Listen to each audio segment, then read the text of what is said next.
Episode number 11 की शुरुआत होती है और हम देखते हैं कि बोंगपाल ह्युंजी को अब घर आकर ढूंढ रहा है, लेकिन वो उसे घर भी नहीं मिलती। लेकिन तभी बोंगपाल समझ जाता है कि ज़रूर अंकल ने ही उसे कुछ कहा होगा और उसके बाद वो अंकल से मिलता है, जहां अंकल उसे बताते हैं कि उन्होंने ही ह्युंजी को उसे छोड़ने के लिए कहा था। और उसके बाद बोंगपाल और अंकल में फिर से बहस हो जाती है और अब बोंगपाल वहाँ से चला जाता है। अगली सीन में हम देखते हैं कि एक आदमी अपनी कार से कहीं जा रहा है, लेकिन तभी उसके सामने एक भूत आ जाता है और उसका एक्सीडेंट हो जाता है।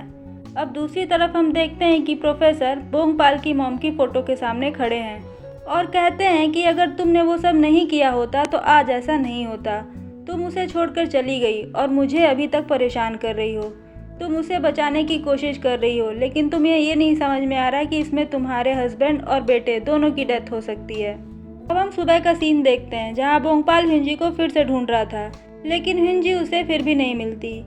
इधर हम इन रैंक को देखते हैं, जो अभी तक दुखी था और वो सोचता है कि ह्युंजी जिसे भी पसंद करती है, वो चाहे इंसान हो या भूत, वो उसे मार देगा। ह्युंजी को अम्यूजमेंट पार्क में देखते हैं और तभी बोंगपाल भी उसे ढूंढते ढूंढते वहाँ पहुँच जाता है। अब ह्युंजी उसे देख कर भागने लगती है, लेकिन तभी ह्युंजी को फिर से चक्कर आने लगते हैं और अब बोंगपाल उसे पकड़ लेता है। अब वो ह्युंजी को घर चलने के लिए कहता है, लेकिन ह्युंजी उसे मना करती है और उन लोग में बहुत बहस होती है।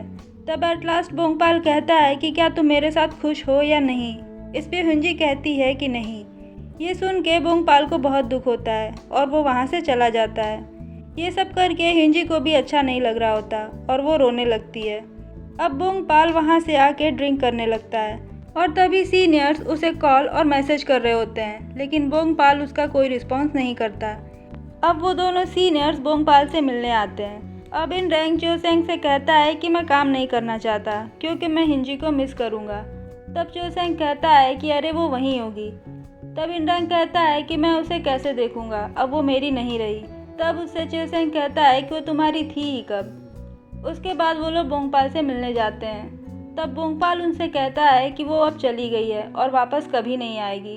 और वो देखते हैं कि बोंगपाल ने बहुत ज़्यादा ड्रिंक कर रखी है, इसलिए चोसेंग उसे उठाकर घर ले जाता है और वापस आने पर देखता है कि अब इन रैंक भी घर जाने के हाल में नहीं है, तो वो उसे भी उठाकर घर ले जाता है। अगले सीन में हम देखते हैं कि अंकल बोंगपाल के लिए नाश्ता रख के चले गए हैं और उठने के बाद बोंगपाल वो नाश्ता कर लेता है।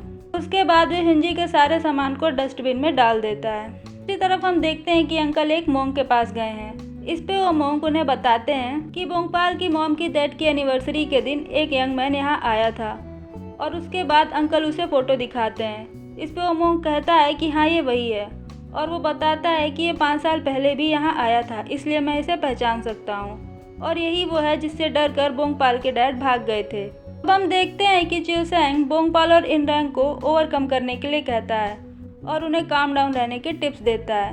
अब दूसरी तरफ हम देखते हैं कि ह्युंजी कहीं जा रही थी। तभी रास्ते में वो एक लड़की का एक्सीडेंट देखती है और उसे सारी मेमोरी याद आने लगती है और तभी उसे याद आता है कि स्कूल से घर जाते समय वो अपनी मॉम से बात कर रही थी और तभी रास्ते में उसका एक्सीडेंट हो जाता है। और ये सब होते हुए प्रोफेसर उसे देख रहे थे और वो कहते हैं कि क्या इसे सब याद आ गया। और तभी ह्युंजी की मेमोरी में उसको ये भी पता चल जाता है कि उसका एक्सीडेंट प्रोफेसर ने ही किया था। फिर वो ह्युंजी के बैग में कुछ ढूंढते हैं और उसके बाद उसके पास आकर बोलते हैं कि वो सामान कहाँ है और वो ह्युंजी को ऐसे ही छोड़कर चले जाते हैं। और उसके बाद ह्युंजी एक हॉस्पिटल का सीन देखती है, जहाँ उसे एडमिट किया गया था और उस हॉस्पिटल का नाम था हानिल यूनिवर्सिटी हॉस्पिटल। अब ह्युंजी उस हॉस्पिटल के पास जाती है, जहाँ उसे एक लेडी दिखती है और वही लेडी उसे मेमोरी में भी दिखी थी। तब ह्युंजी उस लेडी को फॉलो करती है और उसे फॉलो करते करते वो एक घर में पहुंचती है। अब ह्युंजी उस घर में अपनी फ़ोटोज़ और अवार्ड देखती है और समझ जाती है कि ये उसी का घर है और वो लेडी और कोई नहीं उसकी मॉम है। और हम देखते हैं कि ये सब होते हुए प्रोफेसर भी देख रहे हैं। अगले सीन में हम देखते हैं कि बोंगपाल, चोसेंग और इन रैंक अपने काम पे जा रहे हैं कि तभी उनके सामने एक भूत आ जाता है और उसके बाद वो वैन से उतरकर उस भूत को ढूंढते हैं और फिर बोंगपाल की उस भूत से फाइट होती है और उसके बाद वो उसे मार देता है, लेकिन तभी बोंगपाल को एक कट लग जाता है। अब ह्युंजी अपनी मॉम के पीछे पीछे उसी हॉस्पिटल में आ जाती है और ह्युंजी तभी अपनी बॉडी को देखती है। तब उसे पता चलता है कि वो पिछले 5 साल से कोमा में है और तभी अचानक से हिंजी को पेन होना स्टार्ट हो जाता है। इधर वो सीनियर्स भी बोंगपाल को इसी हॉस्पिटल में लाते हैं। तब डॉक्टर उनसे कहते हैं कि इन्हें बस छोटा सा कट है।